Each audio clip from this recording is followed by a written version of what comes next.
Galilee. Every time I look into the holy book, I want to tremble. When I read about the part where the carpenter cleared the temple. For the buyers and the sellers were no different fellas than I profess to be. And it caused me pain to know we're not the people we should be. Sorry. Put your hand in the hand of the man who steered the water. Put your hand in the hand of the man. See, that's it.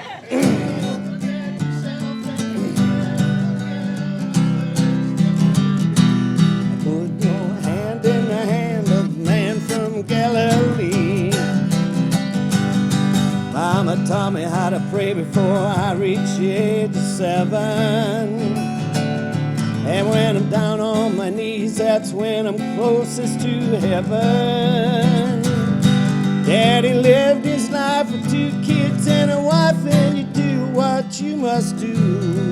But he showed me enough of what it takes to get you through. Put your hand in the hand of the man who steered the water. Put your hand in the hand of the man who calmed the sea. Take a look at yourself and you can look at others differently. Put your hand in the hand of the man from Galilee.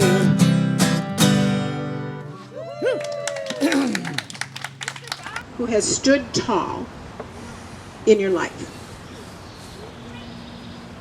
So you can honor that man, whether they are alive or whether they've passed to spirit world.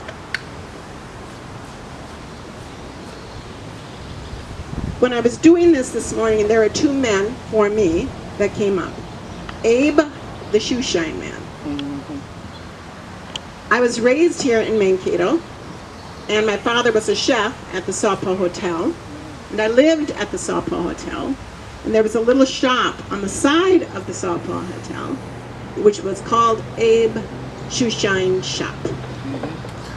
And it was a wonderful opportunity to go into that little shop, and he would literally treat me like a princess. He would greet me and say wonderful things about the day, and was a very informable, intelligent, gentle, kind man. I felt completely and utterly loved and accepted by Abe, the shoe shine man.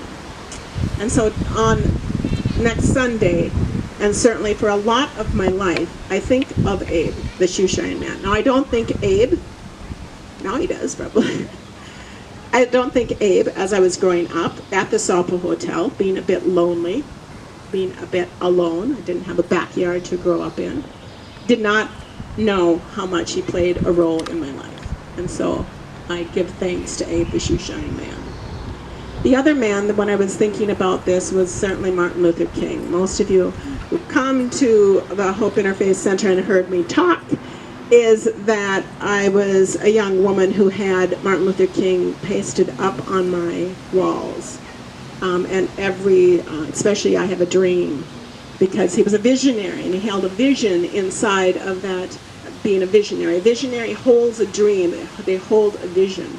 And so I would listen to him and look at him and sometimes wish that he was my father, because he was such a man of social justice and wanted to bring equal opportunities for all. I believe he played, although again, he did not know he played a big part. I believe he played a big part of my life to bring me into the interfaith.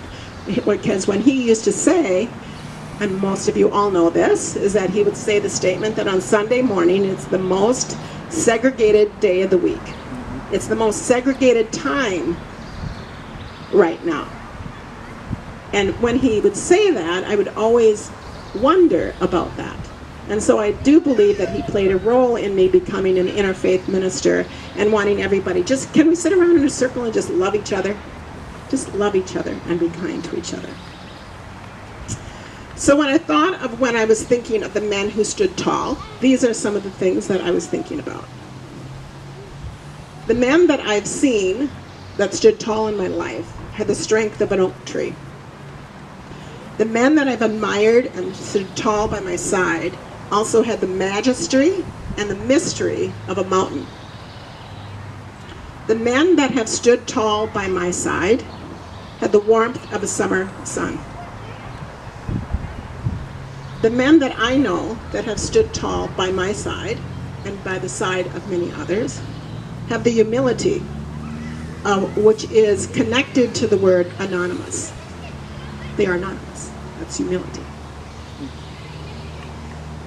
The men who have stood tall in my life are the men that were positive as the stars in the midnight sky. That somehow, some way, in darkness, they saw light. The men who have stood tall in my life had love and passion deeper than the ocean. That somehow there was a depth within them that was undescribable and yet undeniable. And yet the men who have stood tall in my life were imperfect. Like the graffiti sometimes I see on the walls.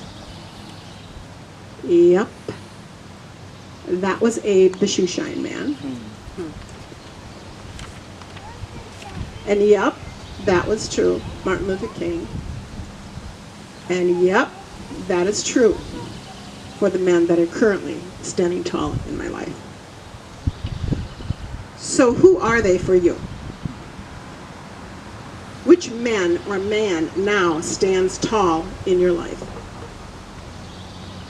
You see, I do believe it is hard to be a man in this world, to maintain those traits in a culture that perhaps has a different value system.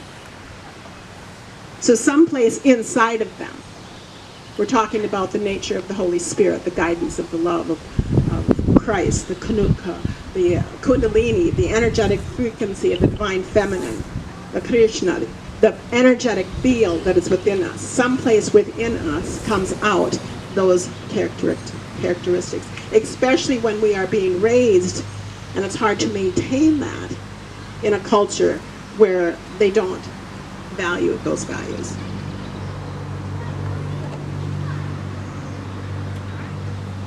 One of the things, the other thing that I wanted to just talk about, that there are decisions, daily decisions, and defining moments. I was thinking about that today as well. Daily decisions are ones that we make thousands and thousands and thousands of times. Which road do we take to the Twin Cities? Which shirt do we put on? Which dress do we wear today? What do we eat today? And so on and so on and so on. But a defining decision or defining moment impacts our children. It impacts Gaia, Mother Earth, and the animals. It does impact our reputation. It also impacts our world.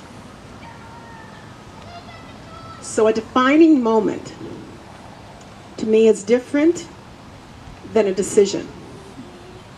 And I believe at this time on Gaia, planet Earth, we are faced with many defining moments of where we put our money, where we put our time, where we put our energy. All of those are defining moments.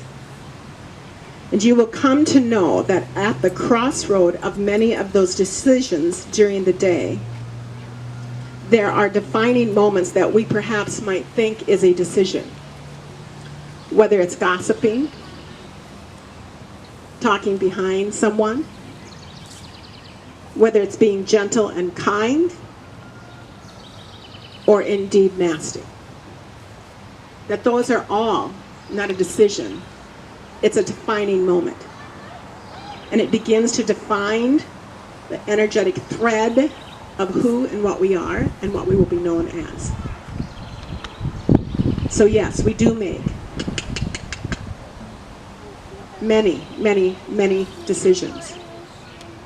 But also, I know that my Abe, the shoeshine man, thought he was making a decision when he let me come in when I was lonely. For me and for him, it was a defining moment of who he was and who he is in my energetic imprint. Martin Luther King, did he make decisions? He did. But he had many defining moments, which makes his energetic field and his legacy continue to go on and on and on today. So as we indeed go around the corner of this week and move into next weekend, and there is a collective consciousness of honoring the men in our lives, let us honor them all. Let us honor, especially those who stand tall. And so I'm going to pass the mic now over to Mr. Scott Zellner. Thank you, Hope.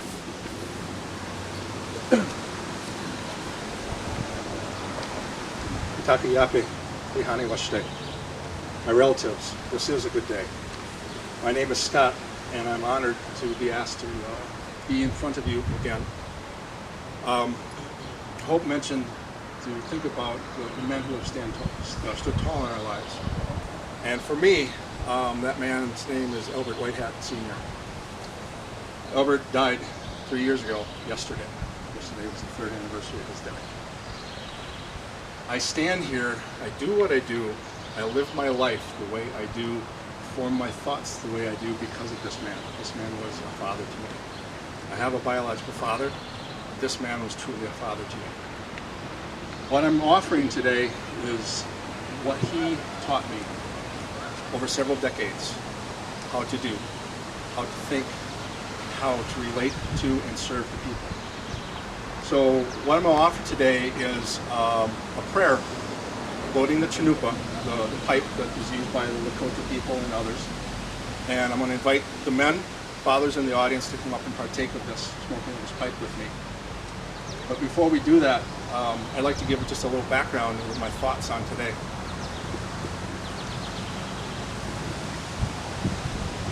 We all understand that synchronicity is real.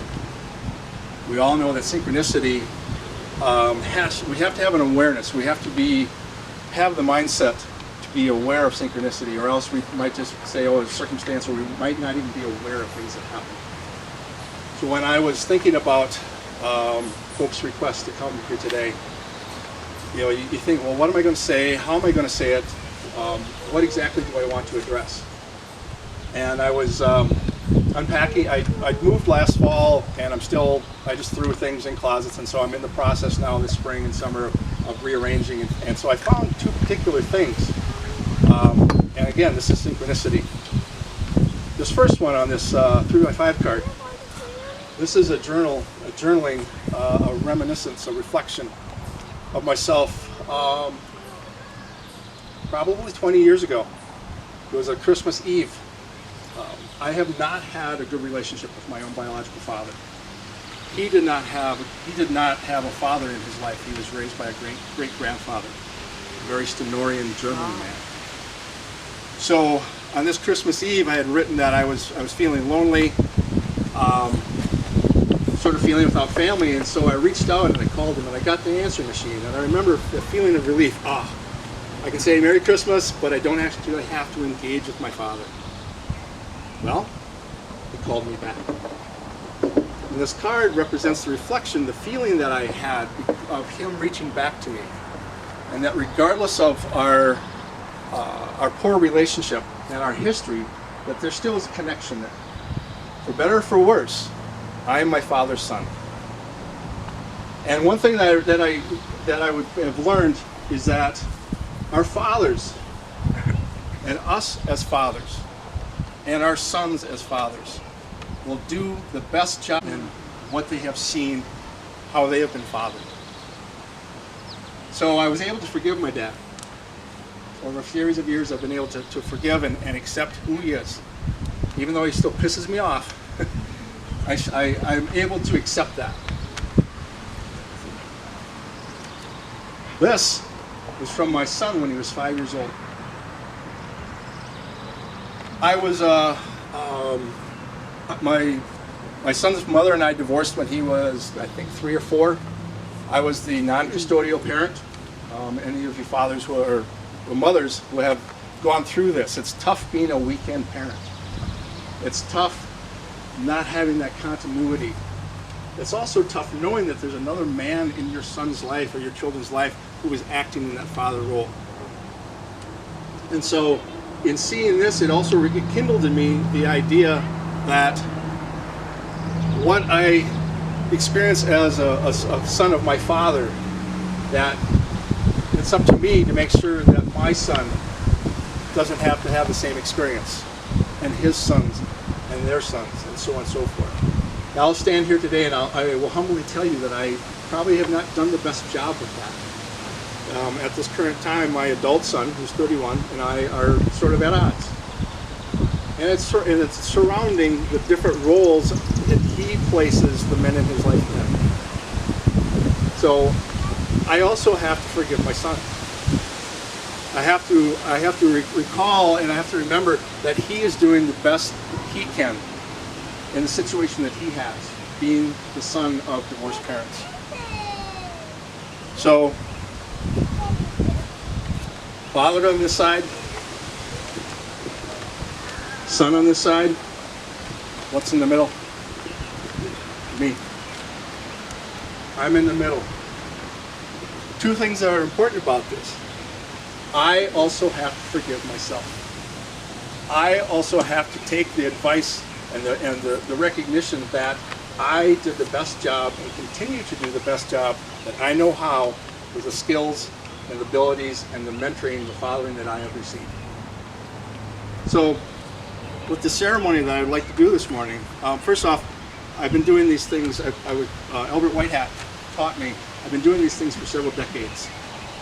This is my spirituality. This is the way I live. This is the way I pray.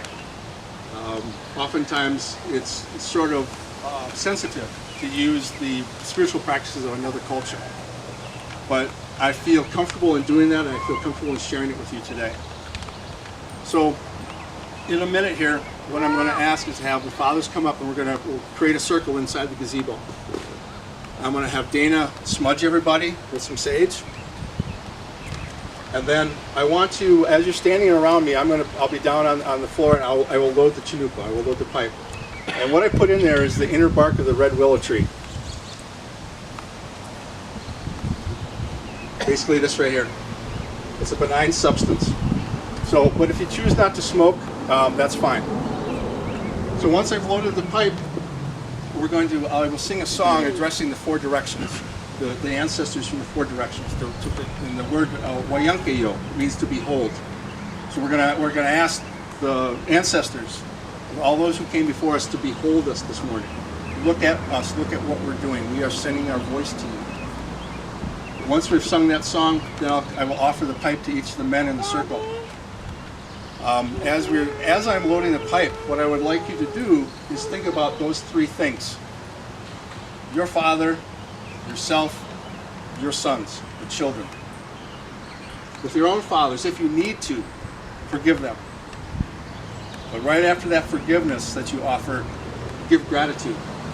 Because who they were made you who you are, for better or for worse. So offer that forgiveness and that gratitude to your father. Then offer forgiveness and gratitude to yourself. And then finally, offer forgiveness. We all have things we need to forgive our children for. Offer forgiveness and gratitude for your children. So when I'm done loading the pipe, or like I said, as I'm loading the pipe, I want you to make these prayers, any others that you wish to make. When I'm done loading the pipe, there's one more thing that I'll ask, and then we'll smoke the pipe, and then we'll conclude. What I would also like to ask, and this is not a mystery to any of us, is that there would be no fathers among us if it wasn't for mothers. So once we have formed our circle up here, formed the circle of the men in the gazebo, what I would like to ask is all of you women, all you mothers, if you would make a circle around us and bring that support to us today and help us with our prayers. Again, if this is voluntary, if you wish to participate, that's great. If you don't, that's fine as well. All right, men, if you like, men, fathers, come on up. I've been thinking lately about the people I meet, the car wash on the corner and the hole in the street, where my ankles hurt with shoes on my feet, and I wonder if I'll see tomorrow. Father, forgive us for what we must do. You forgive us and we'll forgive you. We'll forgive each other till we both turn blue. Then we'll whistle and go fishing up in heaven. Well, it's around the money. Yeah. I was in the army, but I never dug a trench. Used to bust my knuckles on a monkey wrench. Go to town and drink and give the girls a pinch, but I don't think they ever even noticed me. Father, forgive us for what we must do. You forgive us and we'll forgive you. We'll forgive each other till we both turn blue. Then we'll whistle and go fishing up in heaven. Fish and whistle and fish. Eat everything that they put on your dish. When we get through, we'll make a big wish, so we never have to do this again.